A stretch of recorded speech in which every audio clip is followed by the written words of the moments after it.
Everybody, Peter Zeihan here, coming to you from Cora Glen, New Zealand, about to relocate. We're going to launch off a bit of an open-ended series today talking about the challenges that are going to be facing the incoming administration of President-elect Trump. He's President Trump, President-elect, he's both. Anyway, specifically today we're going to talk about what's going on in Ukraine and Russia. And before we go into the impact that Trump can or cannot have, I think it's best to revisit why the Russians are doing what they're doing. They don't feel like they have a choice in this war. I would argue that they're broadly correct with that, which doesn't mean that there is a solution where everyone can just get along. It's part of the problem. You see, the core territories that the Russians are from, Moscow, the territories to the north, south, and southwest, are open and they're vulnerable, and there's no natural barriers that prevent invasion. And so what the Russians have always done since the time of the early Tsars is to expand as much as they can, absorb culture after culture, people after people, conquer nation after nation, until they reach a series of geographical barriers that do block tanks and troops. And those barriers are the Arctic Ocean, the Baltic Sea, the Carpathian Mountains, the Caucasus, and the deserts and high mountains of Central Asia. Anyway, under the time of Stalin and during most of the Cold War, the Russians controlled all of these territories, and they were the most secure they've ever felt.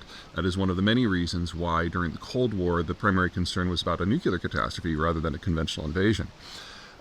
We are now in a different system, however, though. Post-Soviet Russia lost control over almost all of those access points. And in the time since the wall fell in 1989, the Russians have launched or participated in 9 different military operations, of which the Ukraine war is only the most recent.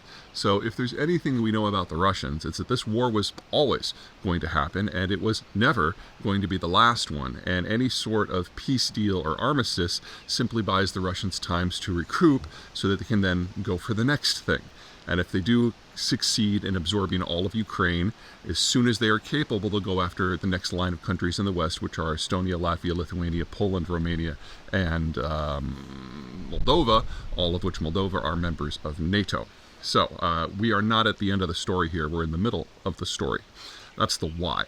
The why now is even more simple. It's demographics. The bottom fell out of the Russian birth rate back in the 1980s. We had something called a death cross in the 1990s where the birth rate fell below the death rate. At one point, twice as many people were dying every day in Russia as were being born.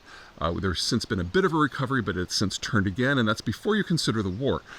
So this was always going to be the final decade that the Russians could attempt to use their superior numbers to force a military solution to their what they see as their frontier problem. And if they had waited until 2030, there simply wouldn't be enough men in their teens and 20s to even make a meaningful attempt. So it was always going to happen. And it was always going to happen about right now. And what happens in the rest of the world from the Russian point of view is a rounding error in considering how they prosecute the conflict. Enter Trump. Trump says he can stop the war in 24 hours. Trump says a lot of things that a lot of people don't take seriously. But let's assume for the moment that there was a deal to be had. What has been floated from the Trump camp is an armistice along the current division line with European troops coming in to monitor the ceasefire, and the Ukrainians facing a 20-year pause before they can even consider applying for NATO membership. Now, from the Ukrainian point of view, this is obviously not ideal because it takes roughly a quarter of their territory and locks it more or less permanently under Russian control.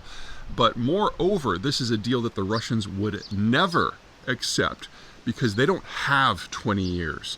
And they don't need to just get Ukraine. They need to get the rest of the entire Western periphery. They need to get Georgia and Azerbaijan and Armenia and the bulk of Central Asia. If they wait 20 years, the demographic bomb will have fully gone off. And so the Russians have rejected this proposal post-haste. Now, let's talk about a couple of the minor things going on. There are a lot of conspiracy theories going around right now. Oh my God, there's so many conspiracy theories going on right now. But let's deal with the one that deals with the Ukraine war, that the Russians only attacked because they thought the Biden administration was weak. No. The specific timing for the launching of the Ukraine war was very straightforward. Trump made it very clear 4 years ago that if he was reelected, he was going to withdraw from NATO fairly early in his second term. This was something that was communicated to Putin, and so Putin was very clear that should that happen, Ukraine would basically be handed to him on a plate. And when that's not how things unfolded, he felt that the only way to get what he needed was to launch a military attack, which was correct. So there's nothing there that is Trump-related that caused or deferred the war in any meaningful sense. Like I said, this was always going to happen. Now, that doesn't mean that the Russians don't have some opinions on Donald Trump. They find him to be an eminently manipulatable person. They were able to hive him off from all of his security personnel, including the Secret Service in the first term, and to get him into a room alone with Putin and Putin's senior staff. That's never happened throughout American history at any summit, anywhere, where you'd have a president completely separated from anything. And what the Russians found out was that Donald Trump really didn't know a whole lot about what was going on. Unlike most presidents who rely on their cabinet members to keep them informed, Donald Trump relies on his cabinet ministers to keep him feeling good about himself. And so whenever somebody would tell him something that he didn't know and make it very clear that he wasn't the smartest person on the room in each and every topic, he generally fired them. And so the Putin government really liked the first Trump term because nothing could really get done on the American side that wasn't being done on Twitter. And they have high hopes for the second term, because a number of the people that are being appointed to cabinet-level positions, for example, the proto-defense secretary, has limited military experience. He's a culture warrior, and it's very clear that he doesn't actually have any plans in mind for the military aside from de-woking it, as he says.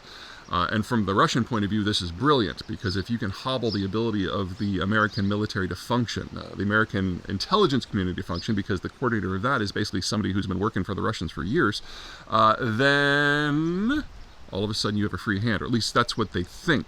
I think, as is typical with the Russians, they may have overthought this out and come to the wrong conclusion. If you go back through modern American-Russian history, the Russians do this from time to time. They think they have an upper hand. They think they can play the American president, whether it's JFK, or Bill Clinton or someone else. And then they discovered, no, that's not really how it works. This is still the most powerful country in the world, and regardless of what you think of the individual leader, there's a lot of institutional heft there, even if the individual leader has a problem with the institutions. In this specific case, though, it's much more personal. They have already told Donald Trump flatly no. And if you are a world leader in the current age and you want something out of the United States, we all learned in Trump term 1 that the way to do it is to flatter Donald Trump. And for whatever reason, the Russians have forgotten that. And so while Zelensky of Ukraine has already been on the phone with Donald Trump to talk, while the Canadian Prime Minister has already flown down to Mar-a-Lago, while Sheinbaum of Mexico has already been on the phone, while several European leaders have already arranged talks, basically to kiss up to get what they want, the Russians seem to have forgotten that, and they just said no. And so if you take Donald Trump's temperament and apply it to this situation, I think it's pretty safe to say that the Russians are not going to get what they're hoping to get at the same time that Donald Trump has come up with this brilliant, the best, the awesome plan of freezing the conflict for 20 years, which was something that would be anathema to Russian strategic plans in the short, medium, and long term. So, regardless of what Trump said during the campaign, regardless of what J.D. Vance, who is a Russian apologist, said during the campaign, it really comes down to the emotions of one person right now on this issue, and the Russians have really gotten off to the wrong foot and put that foot directly in their mouths.